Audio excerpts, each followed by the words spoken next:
Welcome to the Mandala Podcast, where we help you feel your best body, mind, and soul. Hey there, it's Charlie McDermott back in the studio, and fortunately back with Bree Jaworski. Bree, how you doing? I'm great, Charlie. Thank you so much for having me. How are you doing? Doing terrific. And once again, congratulations on episode 1. But I'm really psyched about the next episode. You share some notes with me, and not only for this episode, but quite a few here. You have quite a series planned in these next few episodes, don't you? Yes. So I was thinking about where do I want to begin? Where do I want to start? And Yeah.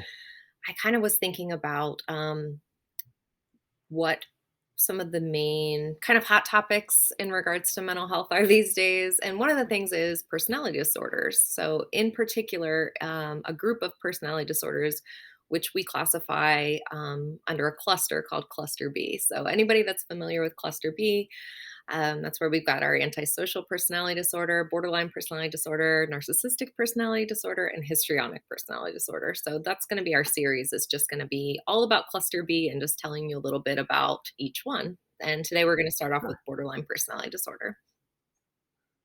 I love it. I love it in that I'm going to learn a lot here. So selfishly, I love Well, it. good. So I mean, that's the point. We want people to learn. And that's the main thing. That's if people can take away anything from this episode, I yeah, think it would be that BPD in general, I think, has a really negative stigma.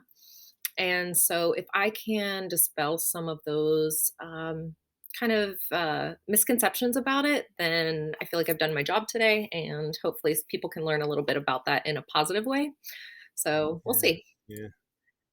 And you'll probably get into this, but just to put it out there, when you get into these different personality disorders, do you find that individuals tend to have just one or multiple or different times, different personalities? How does that kind of play That's a out? good question. So, yes, we definitely do see co occurring personality disorders and also mood disorders and all sorts of things. So, Yeah. a lot of times people have more than one diagnosis, but the other part of that is a lot of the diagnoses have overlapping symptoms. So sometimes people may not have as many diagnoses as they think if different things are being either misrepresented or misinterpreted as something else. So they may have symptoms of depression and things like that. And actually, one of the Mm, things that we're going to talk about is the different presentations of BPD. And one of them really does mimic like major depressive disorder. So that's one that sometimes mm, people get diagnosed incorrectly. So we're going to talk about that. But yeah, a lot of the symptomology is the same with overlapping yeah. diagnoses too. So it can get confusing. Yeah, yeah. All right, but fortunately, we have you here, and you're gonna make it real plain and easy for everyone. Either that or just confuse everybody more. So we'll see. So, borderline personality disorder. Let's start there. Yes. So, for the purpose of this podcast, I'm just going to be referring to borderline personality disorder as BPD moving forward. It's just a little quicker and easier. But so a quick story. When I was in grad school, I remember being in class. And now at this time, I was working kind of in a non-clinical setting. So I never worked with anyone that I knew had been diagnosed with BPD. So I remember not only my professors, but also other students being like, oh, people with BPD, they're a nightmare. They're the worst clients to work with. They are, they're the ones that you don't want. They're every therapist's nightmare, blah, blah, blah. So, I leave class that night and I'm like, oh my goodness, I hope I never get a client like this. They sound awful. Right.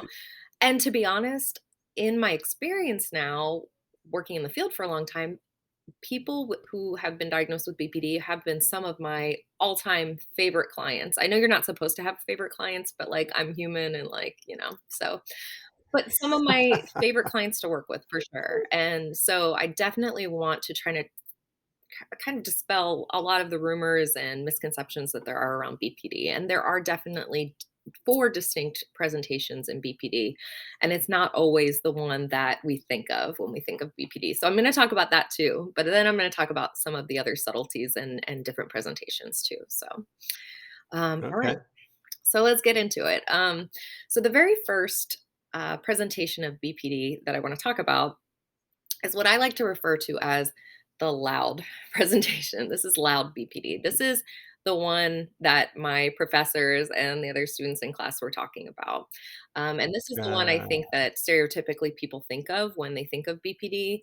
This is very, has a lot of overlapping narcissistic tendencies, very loud, can be full of rage, screaming, yelling, especially when distressed, breaking mm, objects, road rage, a lot of boundary mm, pushing, just very explosive. So this is it's and this definitely is part of BPD.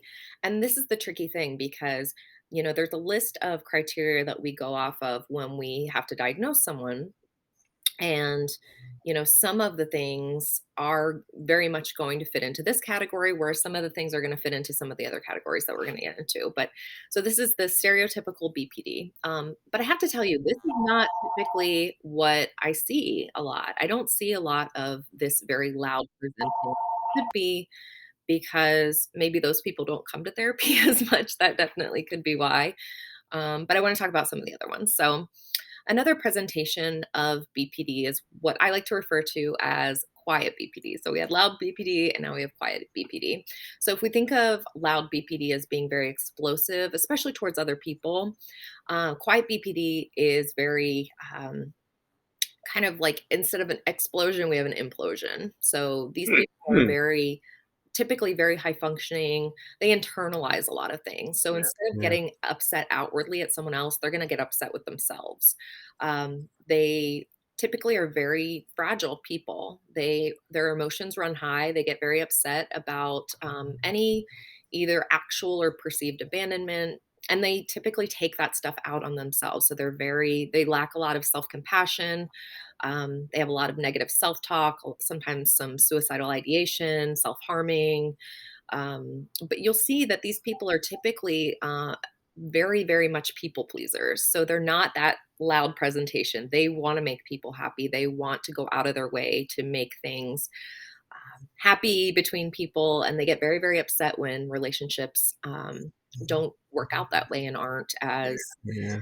kind of easygoing and free flowing as they'd like. They really don't want to rock the boat. They want everything to be calm and kind of nice for everybody. And if it doesn't turn out that way, they're not going to take it out on you. They're going to take it out on themselves, unfortunately. Mhm. So that's definitely one of Wow. yeah, that's one of the types of BPD I Yeah. think people don't talk about and don't think about when they think of BPD. So and it again, it's not like when we're diagnosing someone, we're saying I might say this to them, but generally speaking, I'm not gonna look in the DSM and say like, "Oh, this person's got quiet BPD." Like, that's not an actual thing. That's just as a clinician, me telling you the different types of presentations that we might see. So moving on to the third one, this is what we call kind of like the petulant, moody, childlike BPD, and it's very much if you think of kind of a bratty little kid, it can be very much like that, like throwing tantrums, kind of very socially immature, and they can fluctuate. They kind of fluctuate between the two that I just mentioned, the quiet and the loud. So they can be very explosive towards people, but they can be very internally damaging to themselves with a lot of negative self talk and things like that.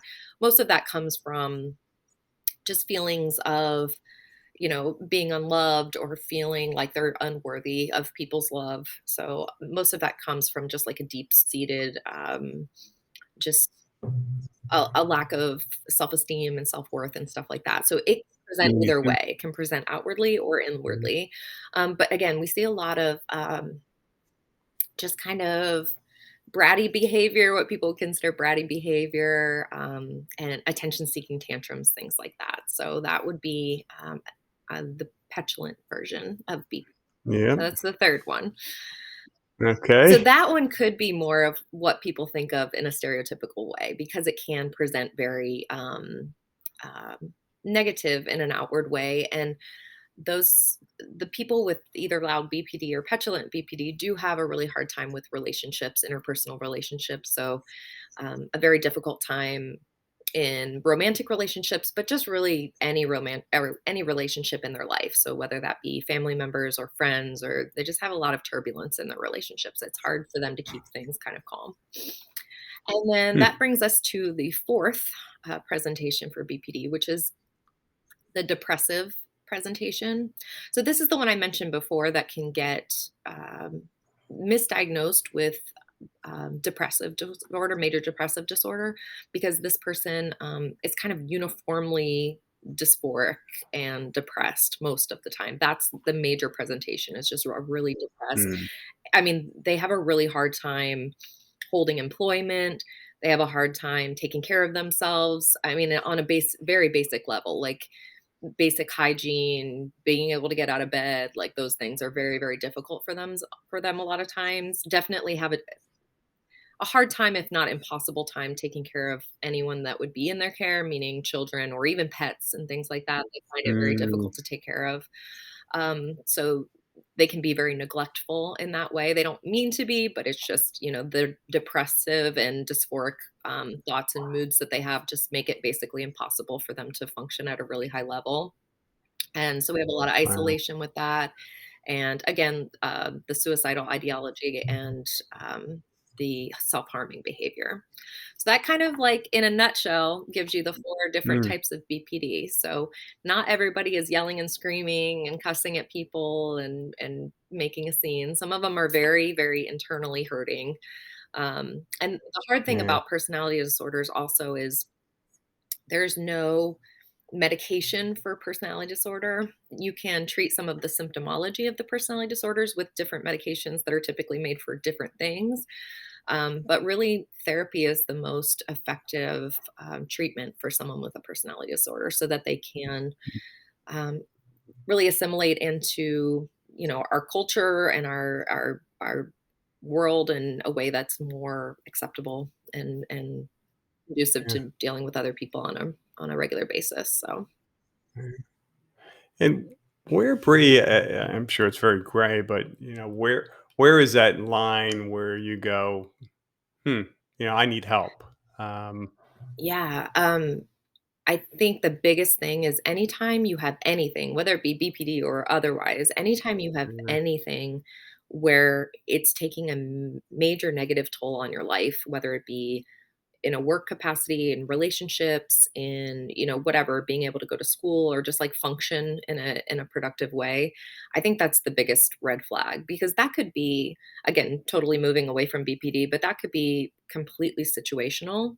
People have tragedies or some sort of trauma, and they're just not able to at that time function anymore in the way that they used to be or the way that they're accustomed to. And so I think anytime that it's taking like a major negative toll on your life, no matter what it is or what's happened, I think that's the time for someone to seek help outside of themselves. Like sometimes it's too much for us to try to figure out on our own. And we really just need to seek outside help just the same way we would with something medical. If you broke your leg, you're not going to just try to tough it out. Well, maybe some people would, but most people wouldn't try to tough it out and just figure out how to, fix it on their own. They would seek help. So, Yeah, yeah, and I would imagine even friends and family, it's tough really to get anywhere because they just tell, well, Charlie, just suck it up, yes. or don't worry, it's just a phase, and Yeah, our those types of families comments. are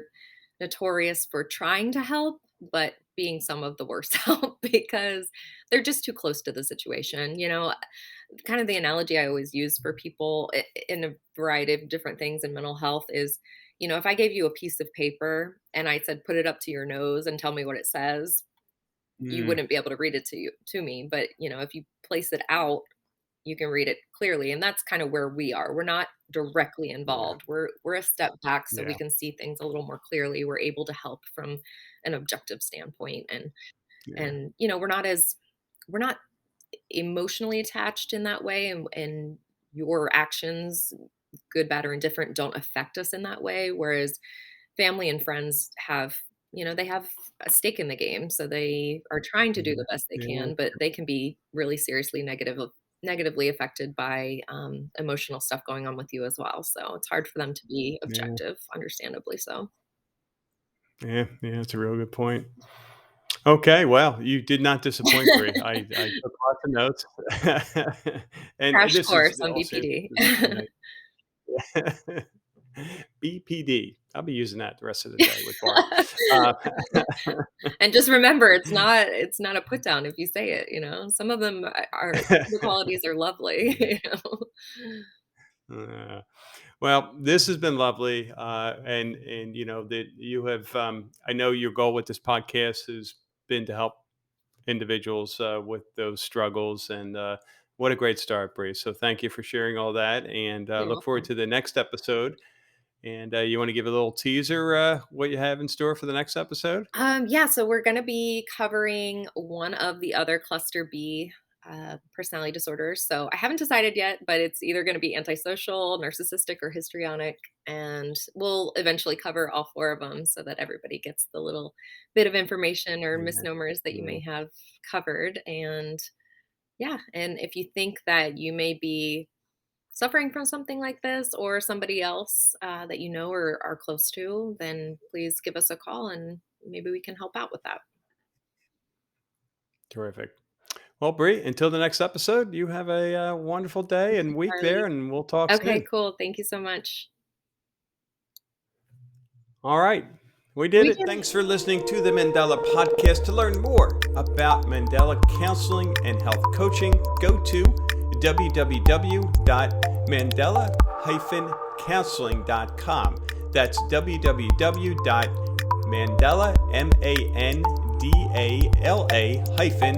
counseling,